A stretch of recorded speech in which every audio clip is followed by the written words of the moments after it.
Hey there, Fourth Trimester listeners. Our program today is proudly sponsored by Family Album, your secure haven for sharing baby photos and videos. Head over to the App Store today, search Family Album, one word, download the app, and start creating a legacy of love, one photo at a time.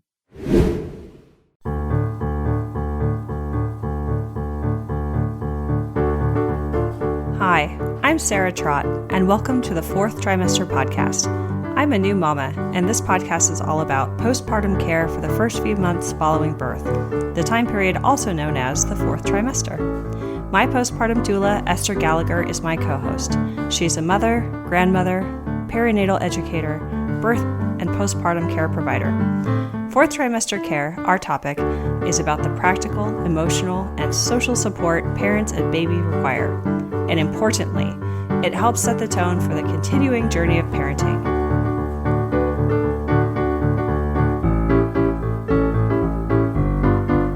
Welcome back to the Fourth Trimester Podcast. This is Sarah Trott, and I'm here with my co-host Esther Gallagher and our guest Kimberly Johnson, who we're welcoming back for the second time. Thank you for being back on our show, Kimberly.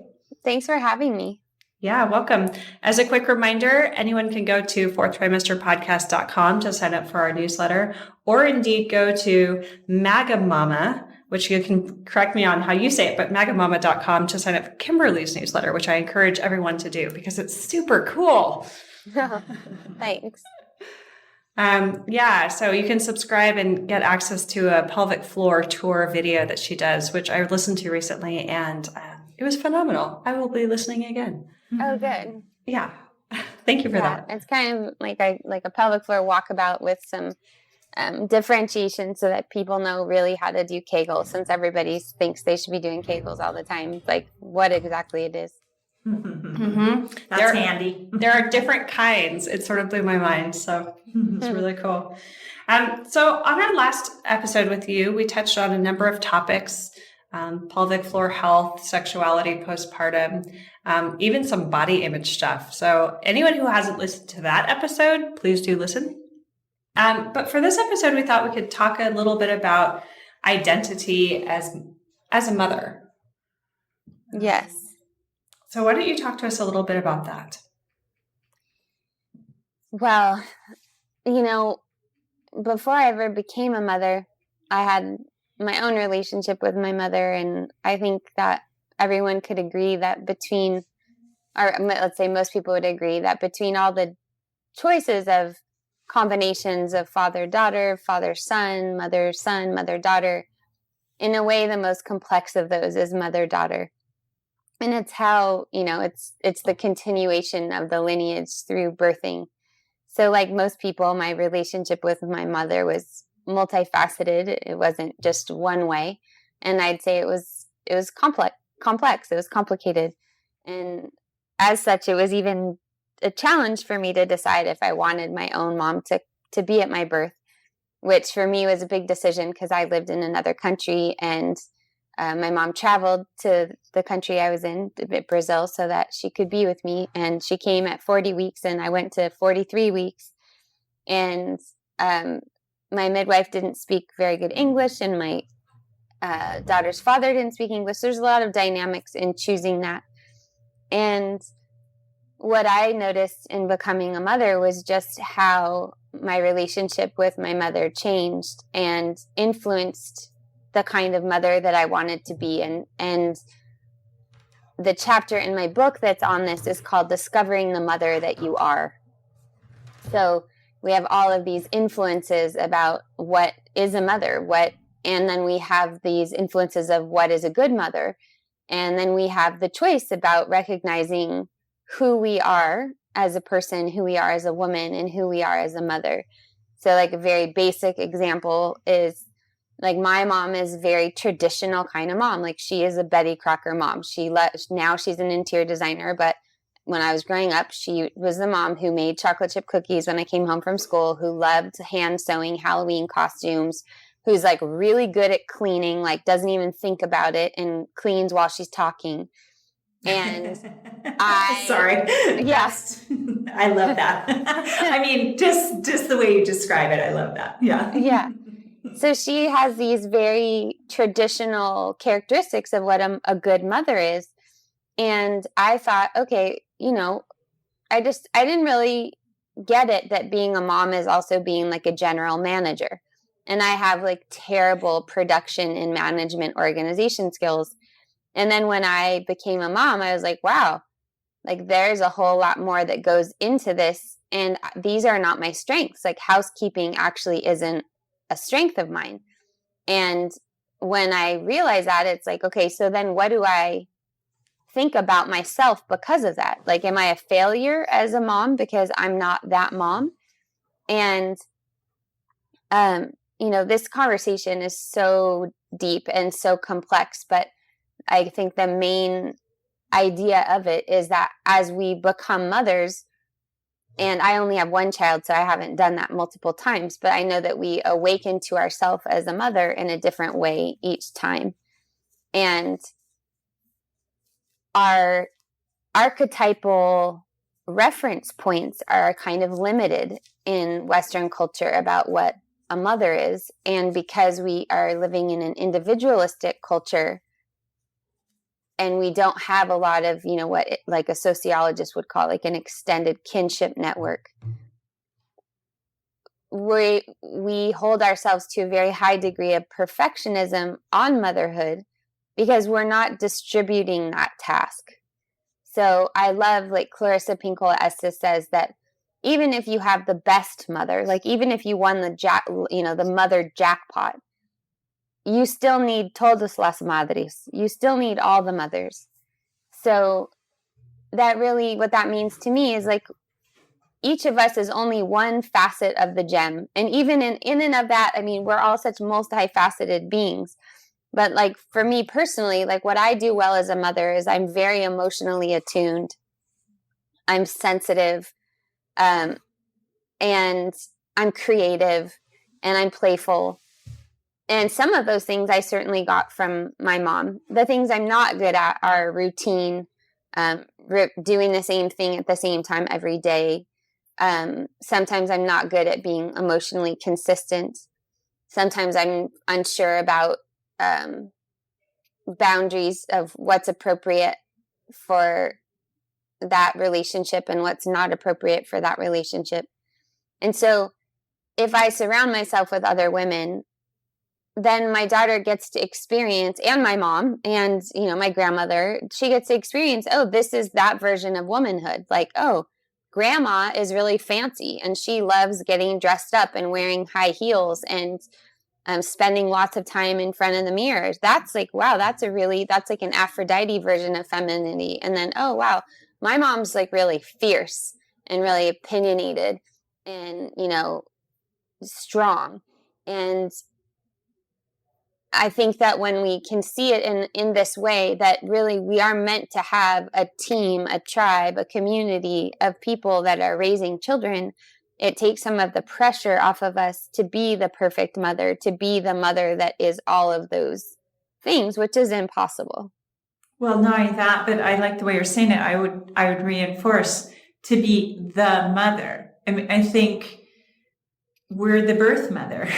Mm-hmm. Perhaps, maybe we're not, right? But I also think that one of the mirrors on what you're saying is that it also invites other people to come in closer and be whatever it is they are in relationship to a kid, right? I think so much of what you can experience as a mom, and I think in particular, perhaps as a single mother sometimes, is, oh, I'm supposed to do all this and everyone else is not. Mm-hmm. Right? Thank goodness for the people who are willing to come in close and spend time and be who they are around my daughter. Mm-hmm. 'Cause that's nice for her and that's nice for me. It's a resource. Right. Yeah. And we learn about interdependence that way. And we learn about giving and receiving. And certainly that was a huge part of my identity that shifted as well, was really the kind of friend that I could be. I used to be a friend that was the glue, the friend that reached out, the friend that was always there, the friend that would buy the plane ticket to make the visit. And then I had a baby on my own, and it was like, I can't be that friend anymore. And what does that mean? And what does that mean in my community? And I think also, this idea that I feel like, I'm sure you both are in these conversations a lot too, but I mean, we're just constantly combating this image of the superwoman, this image of like, that we can do it all, have it all, be it all. And if we're not, and you're in my office 3 weeks postpartum and you don't understand why you're feeling tired. And then, you're in my office 10 weeks postpartum and you don't understand why you're not farther along. And everyone's feeling this pressure to be farther healed, to be more put together, to be, the best partner, the best mom. And to need nothing. Yeah. And we don't even know how to receive it or how to ask for it. So I think that's one of the huge gifts of this period of time, is really softening into our vulnerability. That's crazy thing is it's not even necessarily a personal vulnerability. I mean, it's a time of life vulnerability, but nevertheless, it's a big opportunity to mature into realizing, it's just not true. Like, I really actually can't do this all myself. And if I do, it's taking a huge toll on my health, a huge toll on my relationship, a huge toll on my physical health. So that brings me to one thing that I wanted to make sure that I mentioned, which I learned before I had a child, which was from reading Mother Maya's book, Women's Power to Heal Through Inner Medicine, and reading Christiane Northrup's book, Mother-Daughter Wisdom. Both of them are very clear that in treating women for all kinds of reproductive and, let's say, women's health issues, that at the headwaters of that is the mother-daughter relationship. And because the postpartum dialogue is so stilted towards postpartum depression, I think it's really, really worth it to mention that when we become mothers, our relationship to our mothers and our relationship to our mother lineage is awakened in us. And so we will have all of a sudden an ability to see our mother from a mother point of view, and then we will relive our mother from a daughter point of view. So if people have had mothers in very complicated, sometimes abusive, relationships, or they were not mirrored well as infants, that is possibly being awakened in their psyche, not only possibly, probably, and can contribute to those feelings of lack of connection, of like a difficulty in attachment that can feel very confusing. Because no one ever told me that. No one ever said, and I feel like I was mothered very well in my early months, but nobody ever said to me, as your child grows, you're going to relive those stages that your infant and your toddler are at as they go through that. I sort of had to figure that out myself. And it's very complex when your children are in pre-verbal stages that are activating your own pre-verbal attachment stuff. So I think that it's really worth it to look at our relationships with our mothers and our culture, this American culture, that North American, whatever, United States culture that we live in. We give ourselves a lot of permission to be very hard on our mothers. Like, we give ourselves a lot of permission, it's okay here to like move far away from your parents and then just separate from them. And, it's so complex most of the time, as advocates for women getting care in the fourth trimester, we're often trying to get them to have extended family network, to rally the troops, so to speak. Like, who do you have in your life that will come and stay with you and take care of you and help you? And oftentimes that's family. And it's so conflicting for most women to invite mothers, fathers, mothers-in-laws, fathers-in-law. And most people will say, well, I just want it to be me and my husband, or me and my partner. And then it's like, as an educator, it's like, well, I get that. And let me just tell you, like, your partner's going to need support too. And you need more support than just two people. So who could that possibly be? And what we don't do as much as realize, what are the things that I do want to carry forth from my lineage?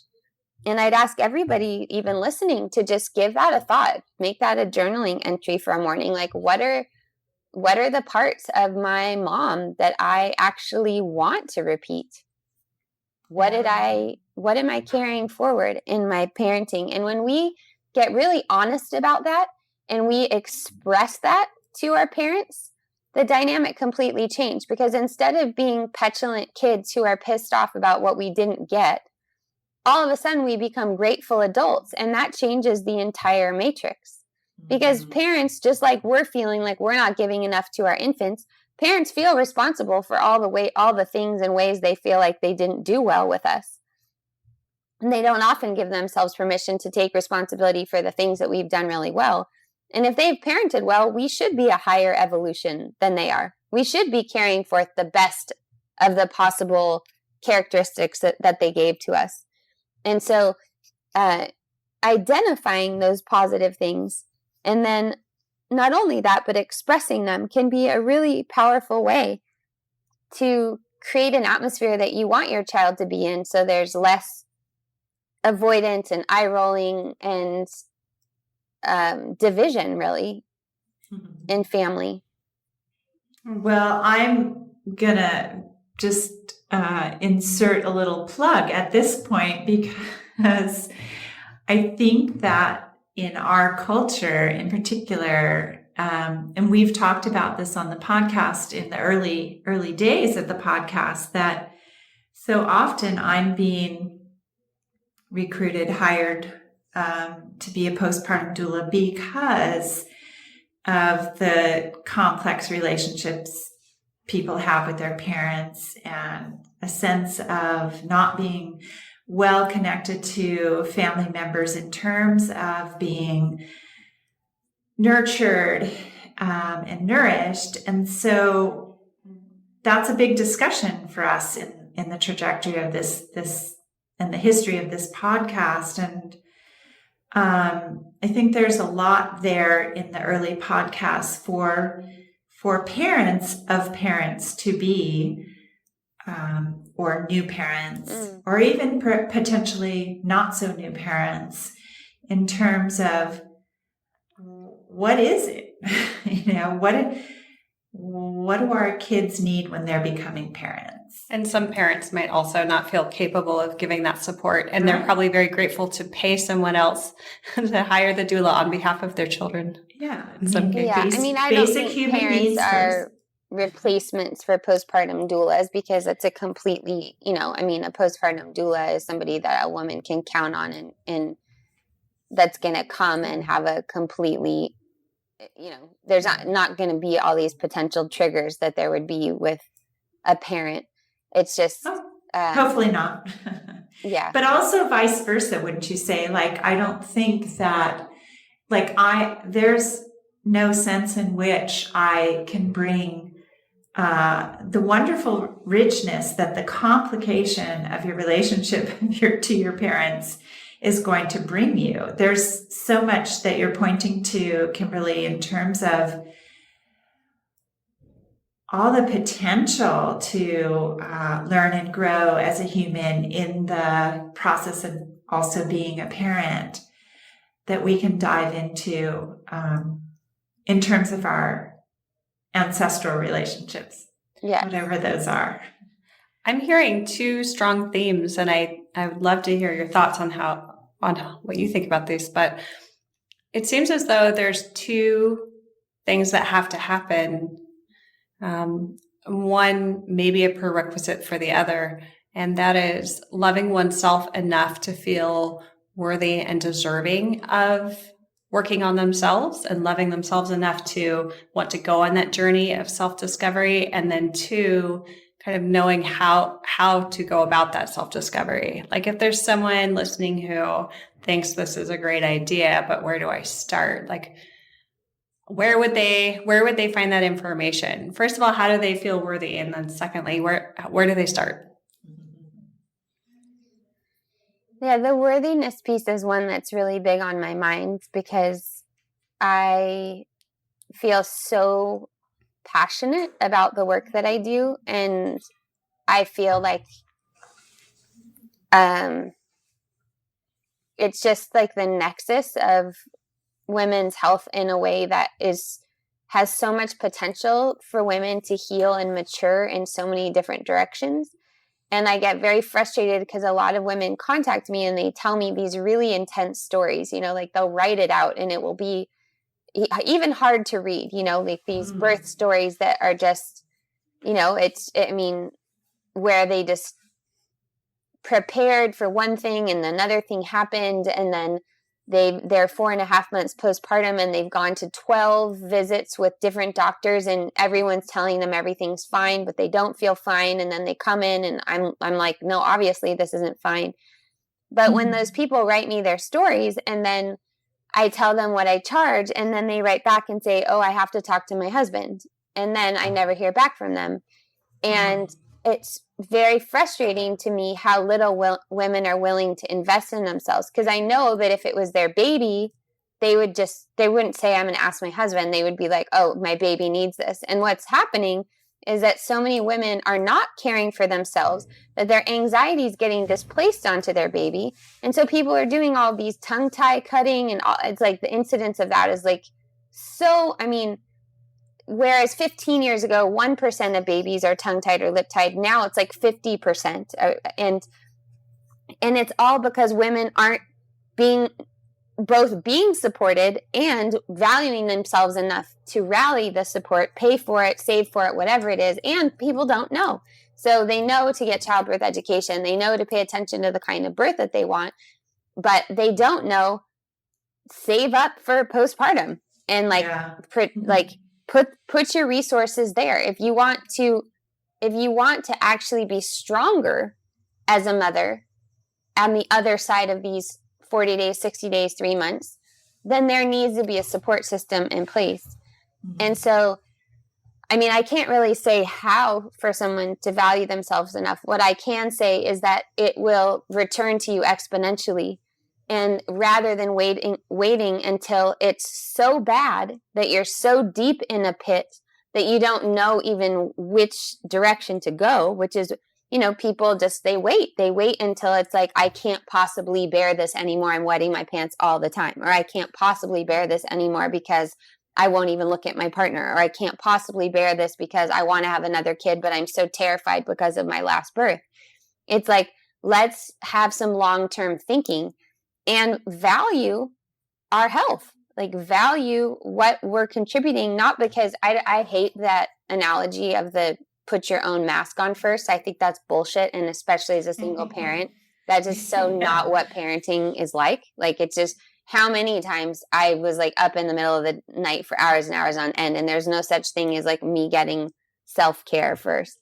Right. There's no not getting up. Yeah, there's not a choice. It's not like, oh yeah, I'm going to go for a walk around the block right now and lock my kid in the room. It's just like, it's what it takes is actually stamina and steadfastness and like crazy amounts of like spiritual warriorship.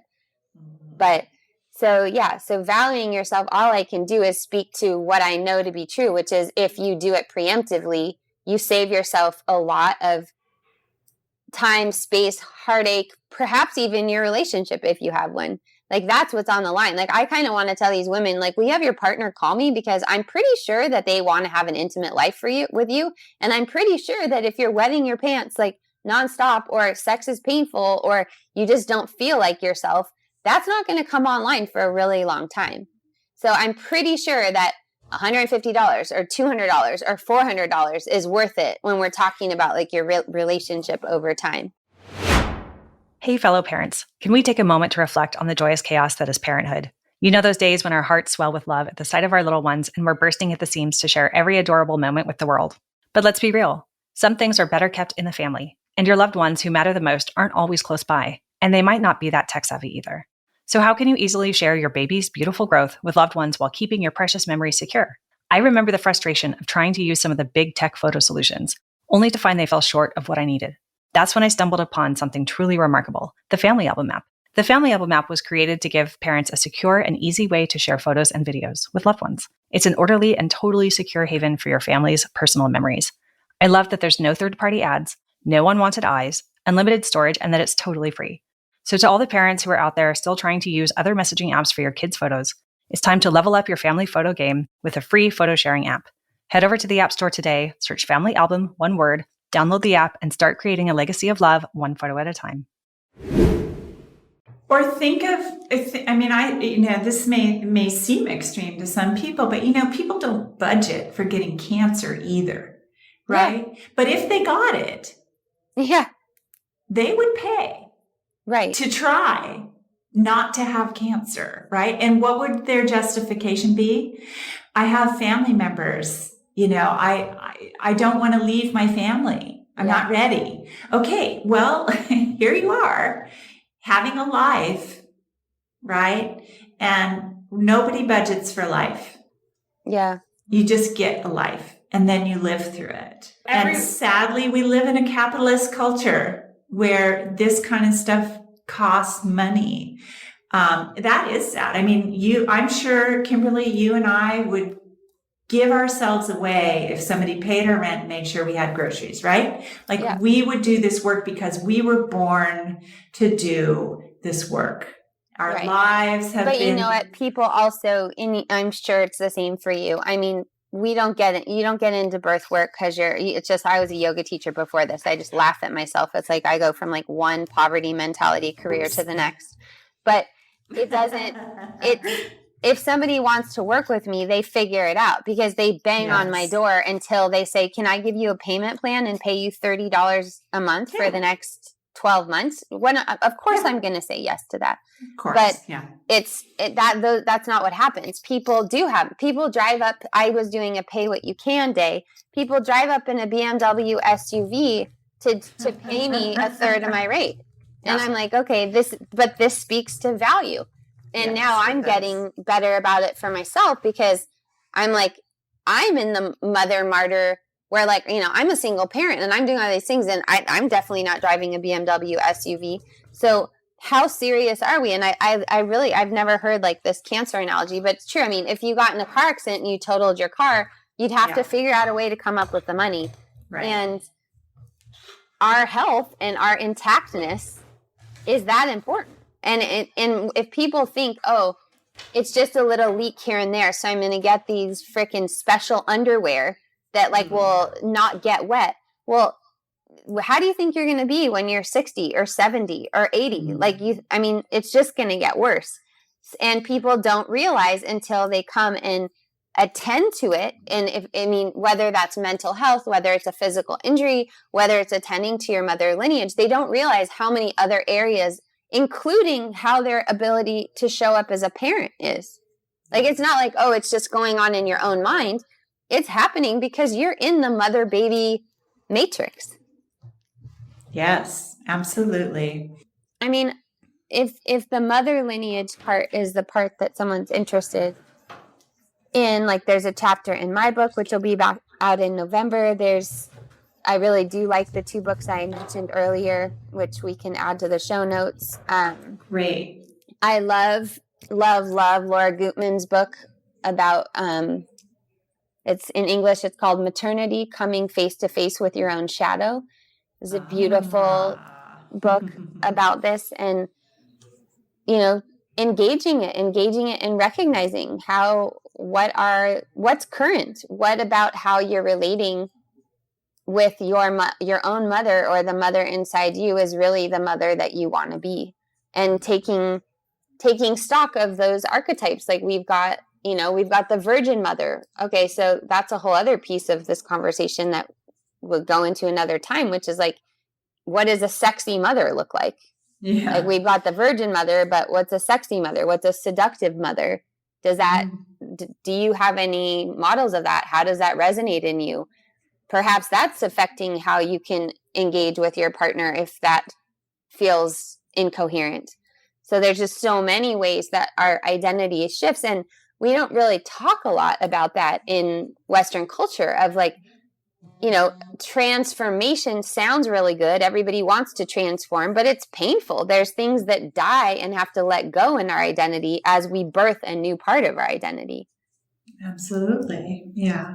And when that's happening, that grief and loss is real and a worthy engagement in and of itself. And I think so much of how we're asked to be mothers is some sort of sterilized version from an emotional, social standpoint, right? Like we're told, whoa, you have to always have a happy face on for your baby or your baby's going to be depressed, right? Mm-hmm. Well, no, I think babies are made to read our affects, whatever they are. Mm-hmm. And that's how they learn whether or not they're safe and whether the environment is healthy or not. And yes, it'd be nice if we're not depressed and not low affect 24/7.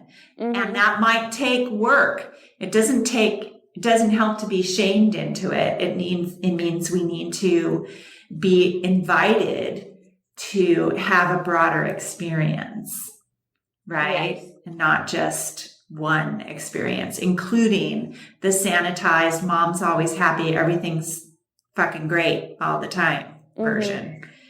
So yeah, I love talking with you, Kimberly. You're just so fiery about all this. Yeah. And I think, it's all so important and all so deep in the mix. Do you want to say a little bit more about sort of the variations on the archetypal mother? That's always fun to talk about. Yeah, well, you probably have a lot to say about it too, but I just, an archetype is sort of what our culture projects out there as kind of extreme versions of certain qualities. And if we look to other cultures like Hinduism, it's a culture and a religion, but, for Christianity and the version of Christianity that we have in the U.S. and Catholicism that's, pervasive in South America where I was living, there's just not that many options for the expression of womanhood and the expression of mother. I mean, I remember when I read The Red Tent by Anita Diamond, which is such a great book. It really gave this feeling sense of what it's like to have so many different versions of womanhood. And, some women are giving birth to babies and giving it to their sister, and some, acknowledging that sometimes you might have a stronger relationship with a nephew or another person around than you do with your own child. And we just don't allow for those realities, like that you could have a kid that you don't like. Yeah. Like that's possible, like I always tell my daughter, I feel so lucky because I actually really like her and that I feel like I would choose to be around her. But that's not true for everyone. And it doesn't mean that we've done anything wrong. It's just like these are souls and humans, and we have some input and we have some not input. Some things are out of our control and some things are in our control. Mm-hmm. So I think the most important part, again, is this softening around the perfection of what it is to have to be it all, to be the perfect mom, whatever that is. And just to come back to the knowingness that we're on this planet as mammals with other humans for a reason. And part of that is so that our children can experience a diverse characterization and a diverse feeling sense of what it's like to be human in different bodies in different forms. Mm-hmm. Yeah. And in different moments, right? I was thinking about how we're going to be interviewing someday very soon, Janice Kaiser, who wrote Becoming the Parent You Want to Be, and how she talks about, at different ages and stages of development on the part of your child, but also naturally, I think, instinctively on your own part. Like there are just going to be developmental phases that parents either really relate to and enjoy, or really relate to and don't enjoy, or don't relate to at all in the trajectory of their baby becoming a 5-year-old eventually. And that's kind of what's true. You know, you're not going to like every phase. You're not going to know how to settle into every phase of your child's development. But I would say, because I'm old now, you know, like that's true for myself. Like had I not had kids, you know, I'm looking back over 57 years and going, boy, some of that was really freaking awkward and difficult. And some of it was really grief stricken. And some of it was just pure joy, easy peasy, happy, you know, and that's, you know, simultaneously someone else that I was in relationship was having their own trajectory, and we interfaced nicely at those times sometimes and didn't at others. And that's a life. And that's what you're doing with your kids. Yes. If you're a parent. So, yeah. Kimberly, we're going to wrap up now. This, of course, was just another excellent session. And I know that we could go on for about an hour and a half. I wish we could. Yeah, thanks for having me back. We're happy to have you. So, yeah, that's people who are listening to Kimberly and I and Sarah today won't necessarily be listening on International Women's Day, but it is International Women's Day today while we're chatting, and just want to acknowledge that. I like to think every day is Women's Day. Yeah, me too. I think it is in our lives. Yes, of course. Yeah, absolutely right. I had to admit I did a little bit of an eye roll today, because it's like people are like, are you going to strike and not work? I'm like, no, because this is like what I do every single day. Yeah. Right. I mean, when you do your work on behalf of women, then every day is Women's Day. And you don't not work when women need your help, right? That's right. That's the deal. So wonderful. Well, thank you. Great to chat with you again, Kimberly, and take care. And we'll see everybody back on our next podcast. Perfect. Thanks. Okay. Bye-bye. Bye. You can find out more about Esther Gallagher on esthergallagher.com. You can also subscribe to this podcast in order to hear more from us. Thank you for listening, everyone, and I hope you'll join us next time on the Fourth Trimester. The theme music on this podcast was created by Sean Trott. Hear more at soundcloud.com/Sean Trott. Special thanks to my true loves, my husband Ben, daughter Penelope, and baby girl Evelyn. Don't forget to share the Fourth Trimester Podcast with any new and expecting parents. I'm Sarah Trott. Goodbye for now. Hello again, bicycle man. I know you're doing all that you can. I wrote the song, simple and true. I wrote the song, I'll sing a song for you.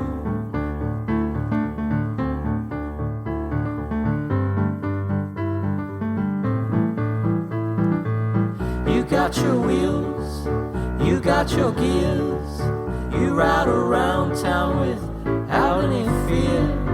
You got your pedals, you got your brakes. You always wear your helmet for safety's sake.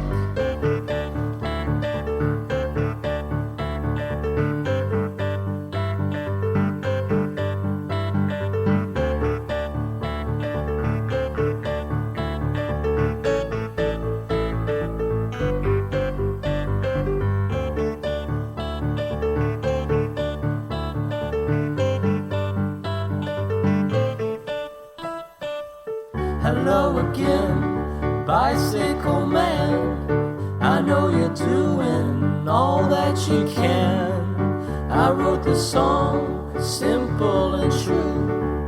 I wrote the song, I sing a song for you.